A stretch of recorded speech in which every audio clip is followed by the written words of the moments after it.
If I say, I just want this and nothing else, I've just literally closed so many doors that even if they were going to be opened for me, and those doors were going to lead me to actually accessing this thing that I wanted in the first place, but I wanted to bypass all of the experiences that would have sharpened, and enhanced my knowledge, my capacity, my adaptability, my vision, my sense of self within a space, whichever that space might be. In other words, that would have sharpened and enlightened my wisdom and my eyesight, allowing me to see better when given the opportunity, seizing it, and indeed appreciating the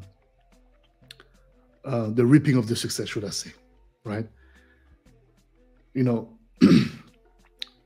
we a lot of the time we tend to look for shortcuts, but the shortcuts bypasses you the experience.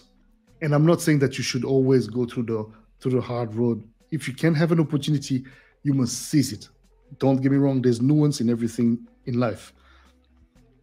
Definitely there's quite a few things that are completely black and white and very, binary, right? But the idea that I'm trying to touch on is really understanding that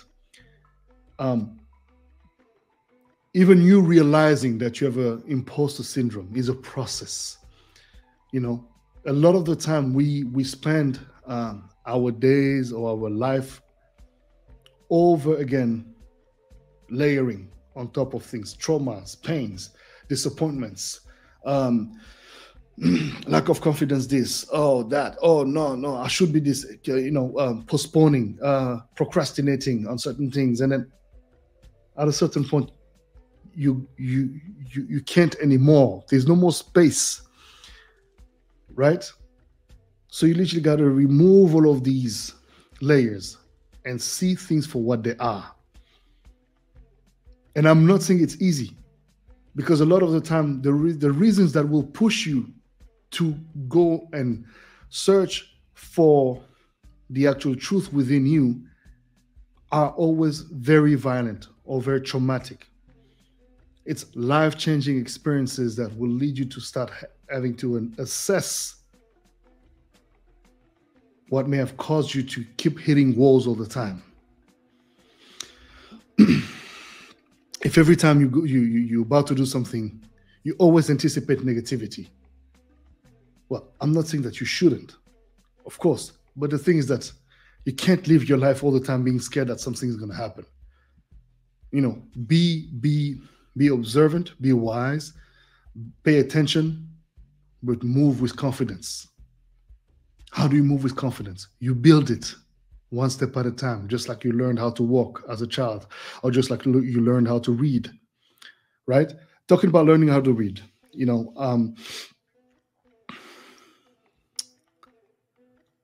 recently I've discovered that I was probably dyslexic, all my life, and probably we didn't know, whatever, I don't know. The reason why I say that, and maybe I'm saying something that is completely false, so I stand to be corrected if anyone sees this show the way to the end. But since I was a kid, I would read. I know how to read. I can read, of course, but I cannot read too long because at a certain time I wouldn't realize necessarily that I would repeat the same lines, and I would get lost in the reading, right? And I have all these books, so what I did, without understanding consciously what I was doing, I started understanding the need for me to have multiple reads. So I would have multiple books, because the moment I would start to see that, I would stumble upon a certain page, and I would not be able to. Technically, whatever I do, my mind cannot focus anymore. So I would just, mark the page, and then open another book, or try to remember what I read and then live it. There's a lot of books that I didn't finish, but there's the moment we started having these podcasts and these audio books that really saved me in many ways and changed my life in many ways, because I realized that my memory is very auditive, and I hear things, I remember them, right? And I know that I need to be doing extra work when it comes to reading. So what I do, since I've realized that, and trust me, this is not easy to admit. A lot of people feel a certain way about admitting these kind of things, right? But at the end of the day, what is the big deal, really? If people want to laugh about that, it's okay. They have that right. It's okay. It's not like it throws my confidence out the door. No, not at all. As a matter of fact, I'm confident because I'm even more confident because I'm able to observe my shortcomings and work with and around some of them.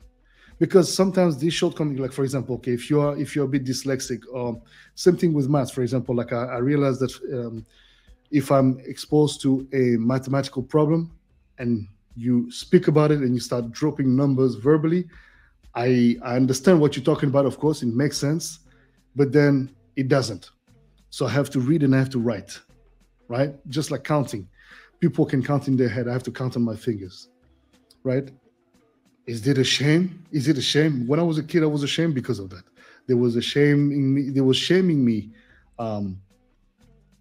because I would count on my fingers or because I would need more time to understand certain things. But this didn't take away from my intelligence or my capacity to decode very complex equations in life. And that's the issue. When you start allowing other people's eyes and perception of you to define who you are. I'm not saying that this came to me overnight. Obviously, it's a process, and it's an acquired skill, right?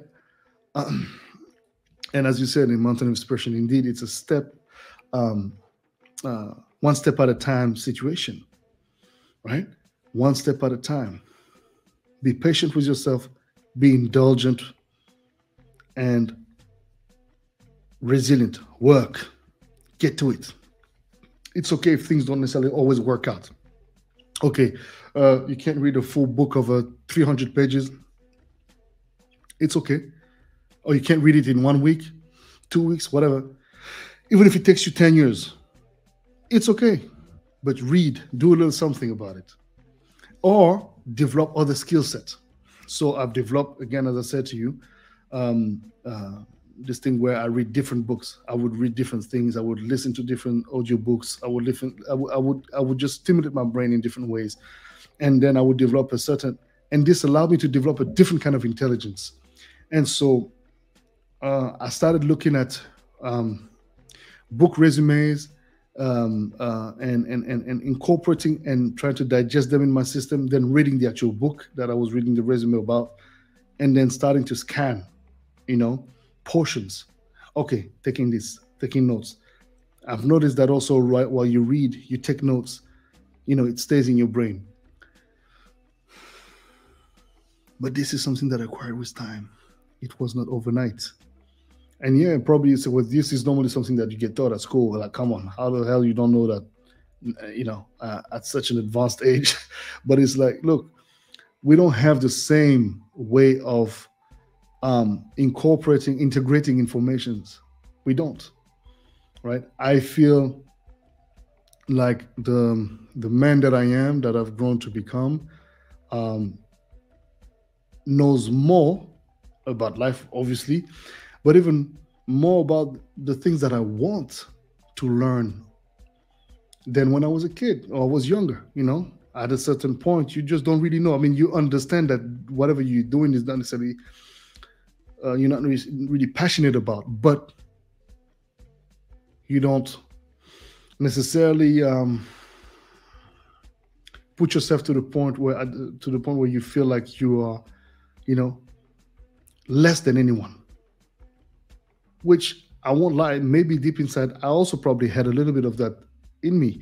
As a matter of fact, the imposter syndrome also is there, because you can't, did you read this, or did you do, well, and then sometimes you lie, because You know that you're in an environment in an environment where people are going to judge you, and then the first reflex is to say, "Oh, yeah, I know," but no, you don't.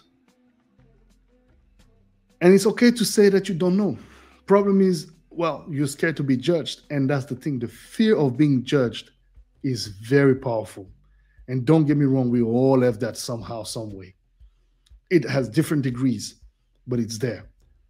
But the important aspect of this whole thing is learning to identify it soon enough, so that when you're about to create a facade, or you create a little white lie or whatever, because you want to overcompensate and just not let it be known or let it be seen that, well, you have shortcomings on this and that aspect, you admit to it. It's very powerful because this disarms the person as well. It's a very interesting tactic as well, because you're not allowing the person to have a grip on you.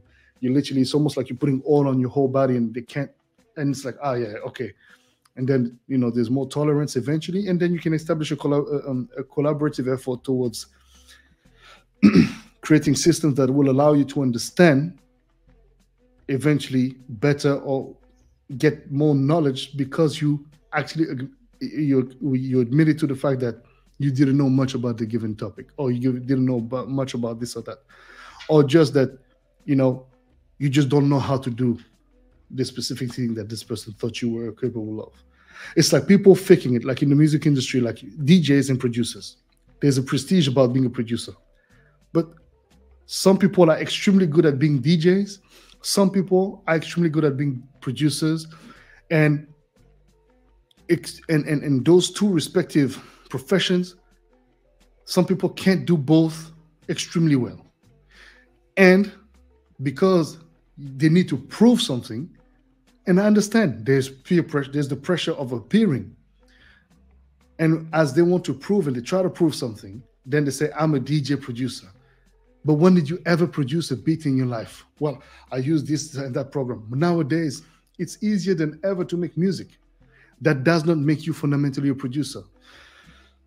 Yes, you produce, but you're not a producer. Do you even know what it is to make music? Do you even know what it is to compose? I'm not saying that you can't learn it, but the thing is that pretending to be something that you're not is going to lead you to then be called out on your BS.